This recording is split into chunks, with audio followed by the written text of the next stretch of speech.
Alright guys, so we got the round of 16 of the AoE All-Stars qualifier number 4 between DesPaiR, who's also known as ingsoc, and Abadacus, who I don't know if he's also known as anything. So Abadacus has gone for his French and he's up against the Delhi of DesPaiR, or ingsoc.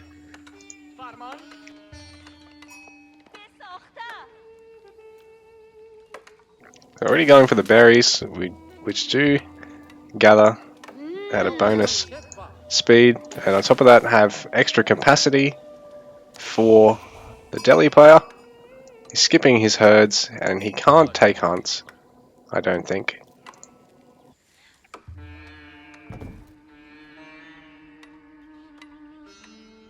It's a nice pretty tile set, this one that they're playing on.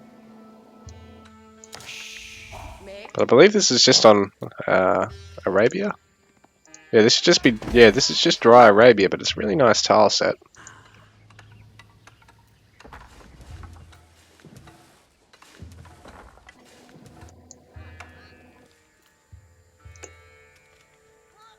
So efficient production and piety incoming for the Delhi player.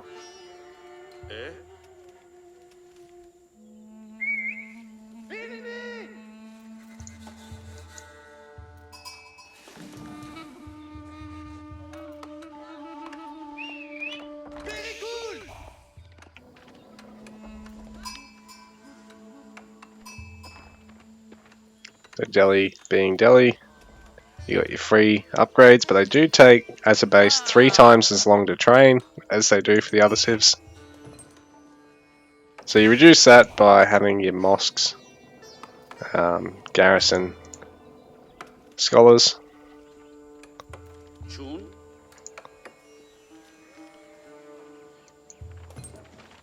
A good number of sheep there for Abadacus. It's just now starting on his wood line.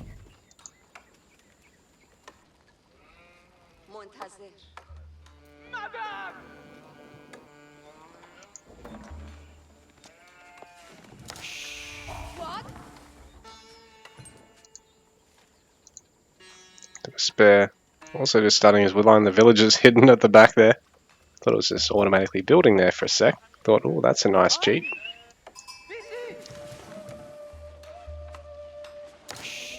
So we got 2 scouts for each of our players, which is a bit interesting.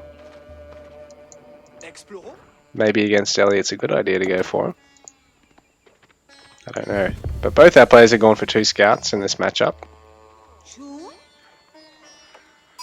And Abadacus gonna go for a fairly quick school of cav. 3 villagers building it. So he wants to try and get the gold and the food to be able to actually afford night spam out of it. While DesPaiR, well, will he be in DesPaiR? Or will ingsoc make it work defensively through the first aggressive phase of play?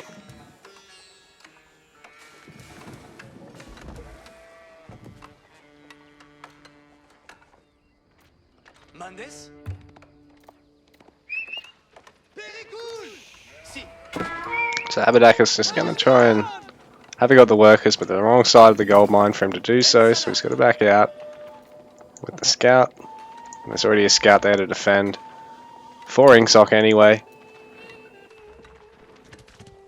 Curved swords.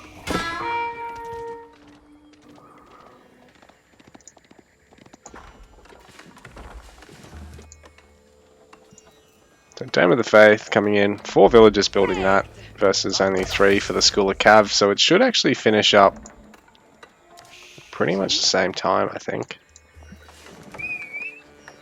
Do you go for any units to defend? I don't know. We've got a bit of a scout battle going on here. ingsoc with some really nice micro.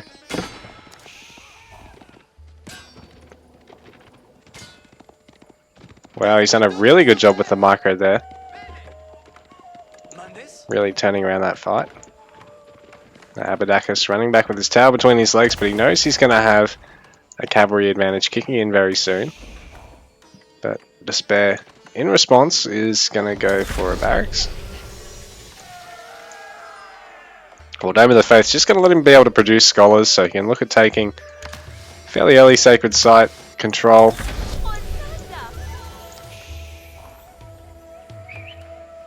Here we go. He needs to get Sanctity, that's what it is. But if he gets this, he can sit in Feudal Age and get control of the Sacred Sites. So the double Scout's already having a go at one of the vills of his opponent.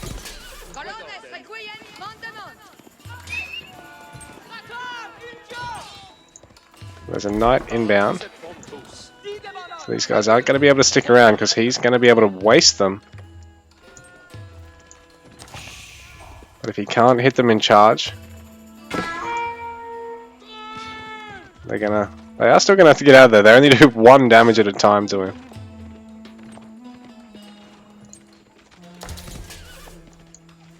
Ingsoc still gonna have a go with this other scout, just figuring out what his opponent's trying to do here. So a mill early on for the French player.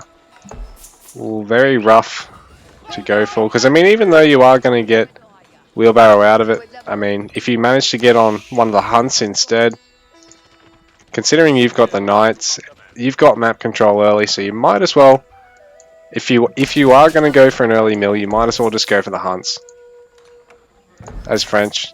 I mean, as the other civs, it's fair enough, or if you're playing French v French or French v Rus, yeah, maybe, but in the other matchups where you got the cav advantage, and ooh, DesPaiR gonna get a easy knight kill. A knight for a villager, I'm not sure if it's going to be worthwhile because it is a big resource cost to the French player, even though you are slowing down your opponent's eco. So Sanctity on the way, All-Seeing Eye on the way. So once you can get a couple of scholars out of the Dome of the Faith, you can look at getting control of these sacred sites, which I think is going to be the idea. As long as he's active with horsemen and spearmen, the fact that the French player's gone knights isn't going to be of huge consequence.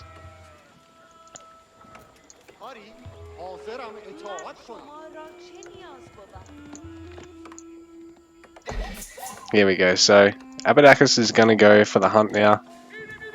Yeah, I don't know if you really need to bother with going for the berries at all. But now, got some idlers here for DesPaiR. He's in a bit of despair at the moment. He's got to try and figure out where he's going to go for food next.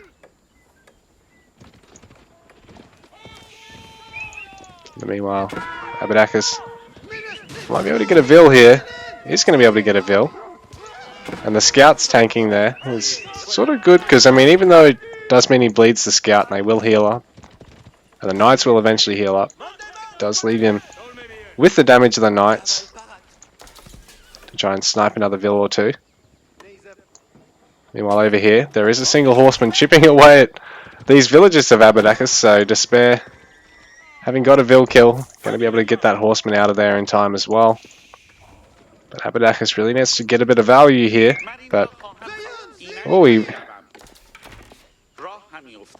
DesPaiR was going to go back and finish it, but then realised he wasn't going to be able to.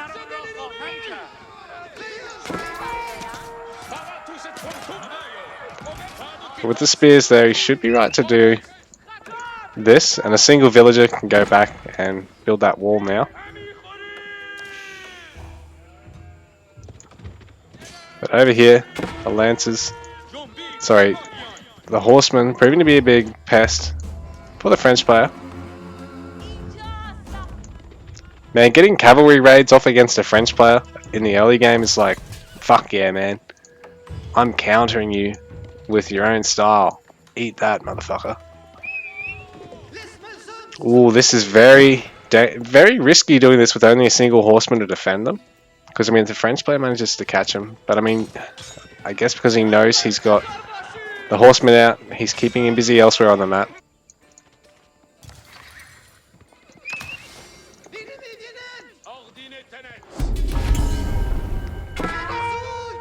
So everything garrisons straight into the tower.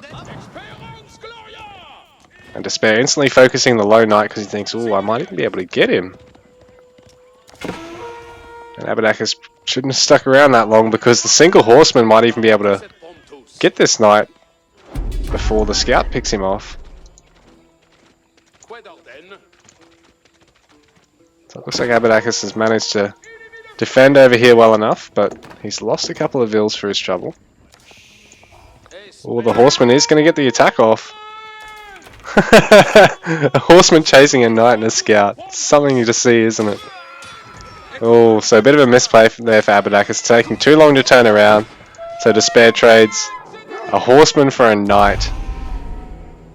And really, if the French player gets chivalry and sits back, like, they can regen through all that. Just completely avoid that. So, more horseman v knight action. How are you doing this, ingsoc? You are so good.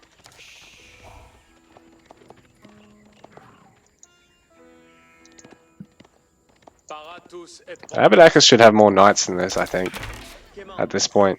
Like, he probably should have a second stables, or go straight to... I guess he's trying to go to age 3 while he takes fights, but I think at this point he's probably better off going for a second stables along with these ranges, just printing units, getting rid of this big fucking bank he's got, and winning map control first, considering the Delhi player can contest the sacreds in age 2 and rob all that gold off you. He can't take the gold mines, but he can do this where he towers up each of the sacreds and sits on them with a comp that you can break, but you've got to invest everything to be able to break it. And I mean, Abadacus hasn't gone for a quick second town center behind the cavalry, the School of Cav, and then gone for 4 to 5 production buildings, so he sort of needs to really commit to production, then go castle, I think. He's almost got enough to go castle, but he stopped his gold gathering in favor of more food, because I think he wants to just pump out bowman. He's going for an early market, and I'm not sure if that's going to be the right call here, because he really needs units just to deal with the spearman mass. Like, he's gone double range and he isn't just spamming archers, when really he could probably have won that fight if he had have been. So it looks like Ingsoc's going to be able to control all 3 sacreds without too much hassle at this moment. So I think Abadacus is over-gathering food, probably needs to get back on the gold to get castle, as well as get on wood so he can print a shitload, a metric shitload of archers.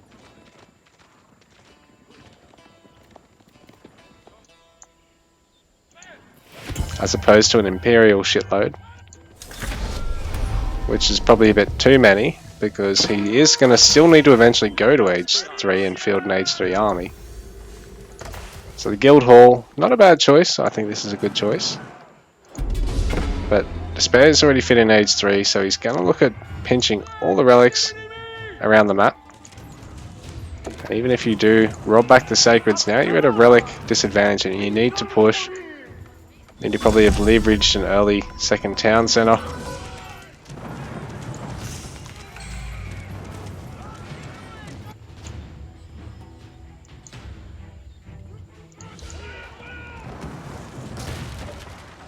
So even though he's giving up a little bit of map control here, I think DesPaiR's in a wonderful spot because Abadacus only just now starting to spend a little bit better, having gone the guild hall, and now still needs to get a bit more gold and probably can back off on the wood gathering. He's not going to be able to get any value there because ingsoc has everything pretty well defended. Most of the food gatherers elsewhere on the map.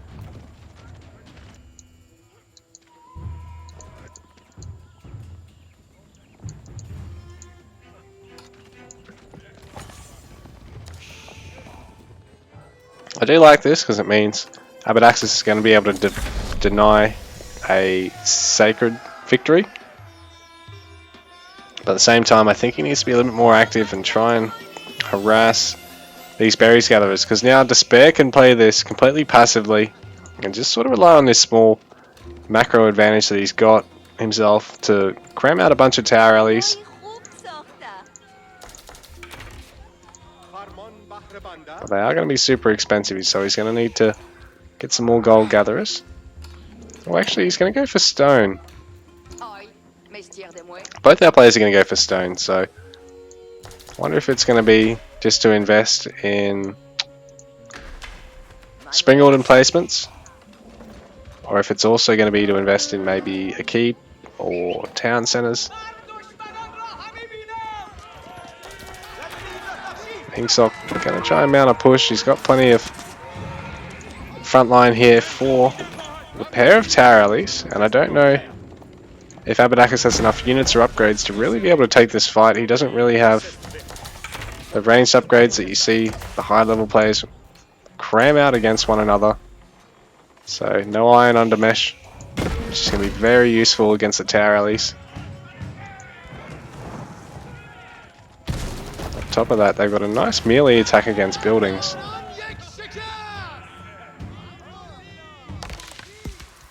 A very nice melee attack against buildings. And he is going to be able to maintain control of the sacred sites now. So ingsoc winning back this bottom sacred site off Abadacus.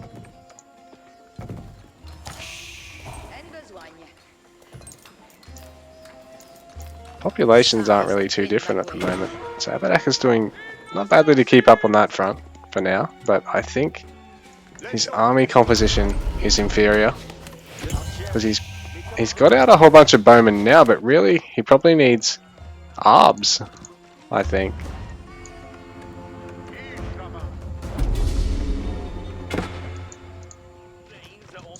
Active out in the map now. Ooh, good shot there from the spring order emplacement. But it's good to see Abadacus active out in the map because this is denying a lot of gathering for ingsoc already, with only a couple of knights, and forcing ingsoc to at least send a handful of units to try and deal with this. And a pair of horsemen or a horseman and a scout's not going to be able to win this for him. So we can pick off the scholars as well, but oh, everything else is coming in now.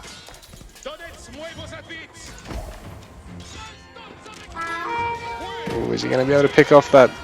No, he doesn't get the scholar in the end, and he is going to lose both the knights anyway. So perhaps overcommitting there.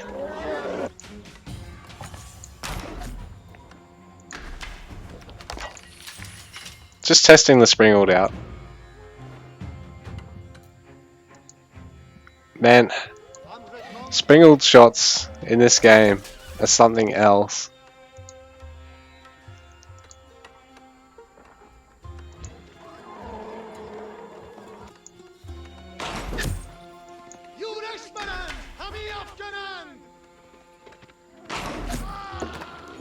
A pair of springald shots able to take down the veteran spearman even with the armor.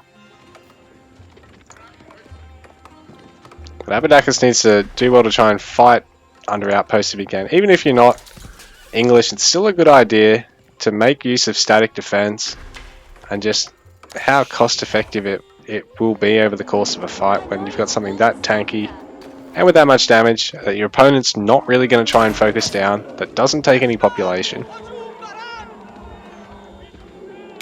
But this focusing on the scouts not all that great because really the tower rallies are going to be far more important to take 50 health off. But yeah, that outpost, not long for this world. So yeah, the springald's quite a hefty attack. But that outpost not going to finish up, and Abadacus not able to cancel it in time, which would save him whatever resources he'd invested into it that his opponent hasn't dealt the damage of. But now, ingsoc, quite a fair bit ahead.